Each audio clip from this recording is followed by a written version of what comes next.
I think some of the difficulties can start from the relationship that they have with their students, in that if they haven't got a relaxed and open relationship with them, then they're actually going to find it quite difficult to do. They've also got to disassociate themselves from any past experiences that they may or may not have had with drugs and or the police. And they've got to be non-judgmental about their approach to students and the issues about drugs. I think staff need to be trained so that they know about drugs and be up to date in their knowledge about drugs. And they need to build up a relationship of trust with their students. They need to be open, they need to show that they're tolerant and that they're understanding and that they can be approached on the subject. If they want to talk about their use rather than how to seek help, you can't do much about it. You can only encourage them to stop and talk about the side effects if they have the time to listen. Because most time, once you start talking about positive way of getting them out of it, that is what they don't want to hear, and they shy away from it. I think scenarios are a pretty good way of anybody that needs to kind of liaise or talk with or advise a group of people to do scenarios through what might happen, techniques for when stalled conversations are the case that you need to kind of move the conversation on. Just kind of general advice, interpersonal communication type training would be useful, I think. I think it's the way people, if they say they don't want to change, there are ways you can maybe suggest alternatives, do you know what I mean? It's the way you broach things and talk to kids these days. And as I said, the main thing is you've got to get down to their level. Yeah. We'd never have survived as campus officers here if we hadn't have gone down, took that level down to their level. They tell us about people with drug problems and stuff, do you know what I mean? In the end, you do get there.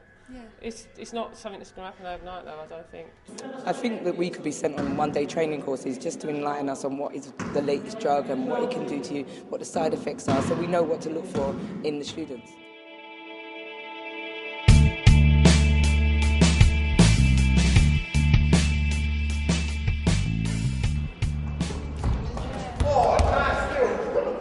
What do you think would be helpful when it comes to staff talking to young people about drugs? Well, I believe you have to approach them in a good way. It's like you can't approach them in an intimidating way, otherwise that will just make them scared that they might get in trouble by the law.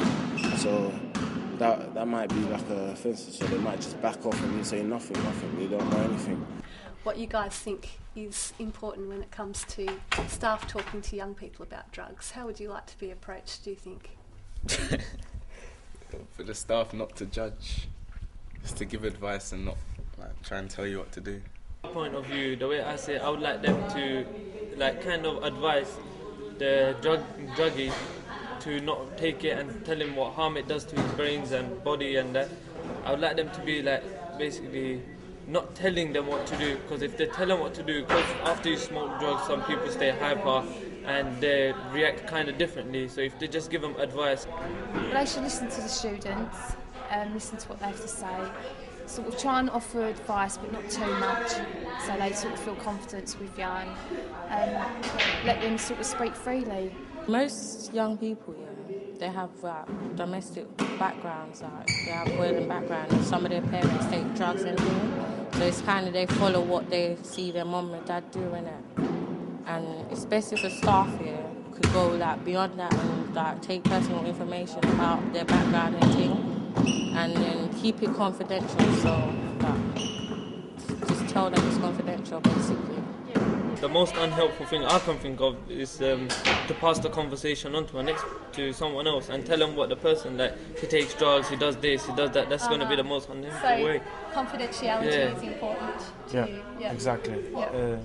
If they try to criticise or speak you're they got the problem instead of you. Yeah. They belittle you. Yeah. I think if you build trust with a teacher and the teacher goes back and tells someone else, you'll lose your trust for them. So that's it.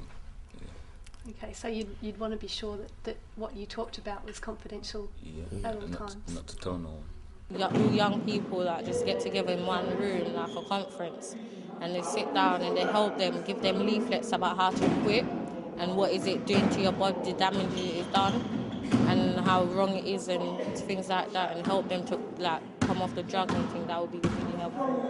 Just don't pressurise them, and if they want to do something, let them do it. Don't force it out of them. Yeah, sure. That's great. It matters if they really want to stop. It's like some people these days, they don't really want to stop, and like they're getting started. But like for those who's like about to start, it's better to talk to them. It's better to talk to them, because then like you can show them that there's no need for it, or like it don't really do much for you.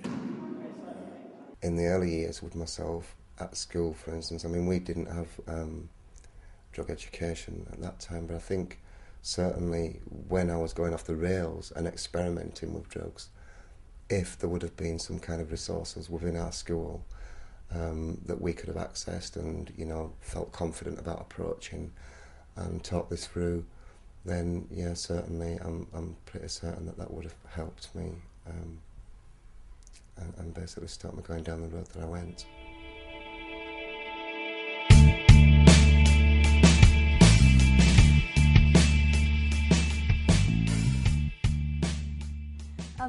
John, college staff are concerned because they feel that the young people are themselves quite knowledgeable about what's happening in terms of drug use and street jargon and drug effects, and they themselves don't feel like they're really up on what's happening currently in the drug scene. So that, in a sense, has provided a bit of a barrier for them to talk to young people about drugs. What would you say about this feeling of not having all the knowledge yet still being expected to talk to young people about their drug use? I can understand why, as a member of staff, you'd feel uncomfortable about that area, but I think you've got to remind yourself what it is you're trying to do. You aren't there to preach or to